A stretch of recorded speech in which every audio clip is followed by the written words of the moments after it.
David, if you are going to bank on what they are saying with their mouth, that means you are not serious with your life. You want to plan your life with what they told you, Abi. That means you are not serious. Seriously, mention one thing they told you that has come to pass. Just one thing this administration told you that yes, you say yes, this is what they promised us. They have done it. Somebody told you that if he cannot give you light, that you should not vote him. Where is the light? Up till today, we are still struggling with 5,000 megawatts of electricity. After 65 years of independence. But they said that was that's about a distribution company. Now. What did that mean? No excuse. You have no excuse whatsoever. You have no excuse whatsoever. This other one that has 40, 50, 30. Are they not government? Is it not government that is running those countries? Please. They are not even half of our population.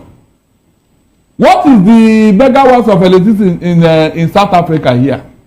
Egypt. And the rest of them. Is it not a government that made provision for those things? So when you are telling me that somebody said they gave them, which other? How many others have they given? Which one was obeyed? David, which one has been obeyed? Before the girls at that school, Kankara or Zibwea, were taken away. Yes. Security agents were in that school providing what security. Until the last minute, somebody gave order that they should leave, and immediately these guys came and kidnapped those girls. The new Minister of Defense told us that he will find out who gave the order that those people should live there. Up to today, have any name been given to you? Well, even the president said that he wants to know who gave that order. Up to today, did he find out? So if you are not taking care of what happened before, how do I now believe that you are going to take care of what is happening now or what is going to happen in the future? You can see what I'm telling you. Nothing, they are not serious. They are all about themselves. When it comes to Nigeria matter, it doesn't matter. It doesn't matter, David. Some people are out of school. Look at how many number of children that are out of school in Nigeria, especially in the north.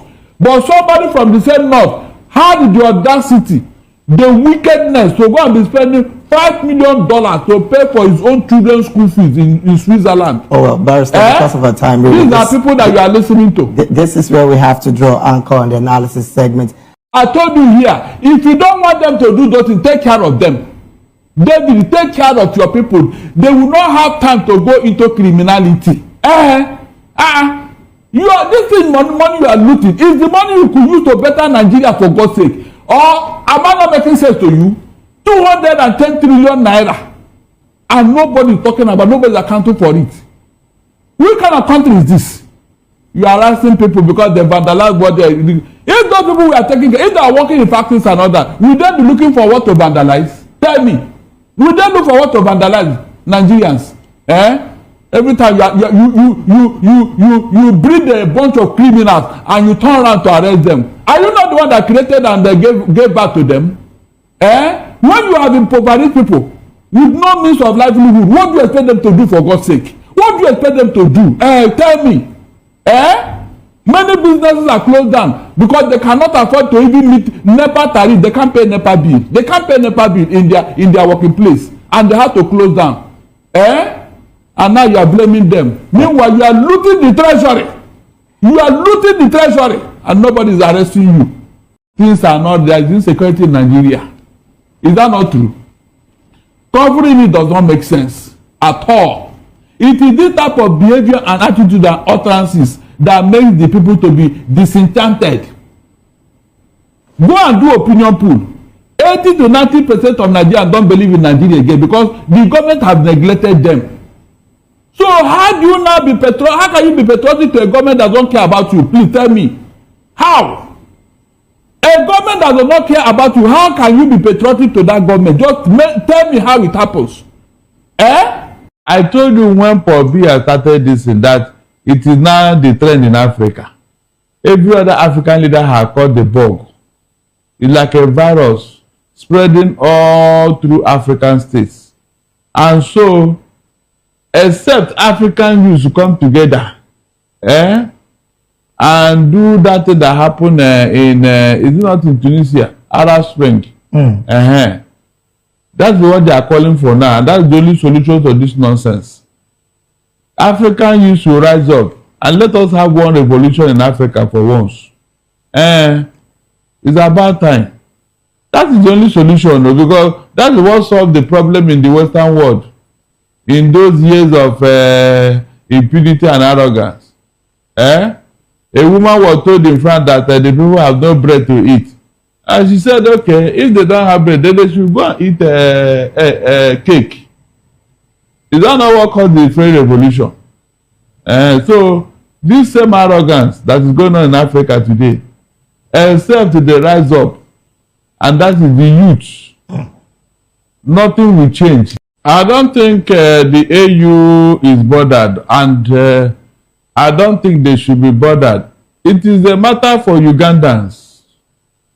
This is their internal affairs.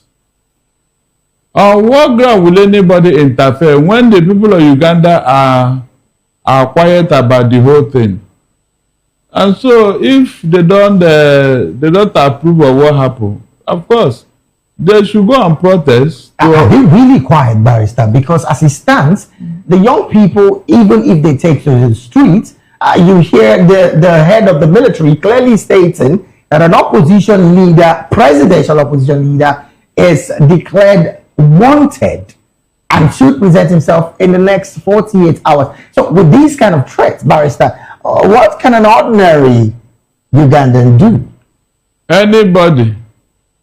Anybody who is afraid of what the security agencies will do or say before going on a protest will never go on that protest. Go and check all over the world. People that it meant to go on protest, they don't care. It's just that they will embarrass the government when they start making noise and arresting people and all that. The whole world will see what is going on there, and it will attract their attention. The people of Uganda are still docile, and so help will not come from outside.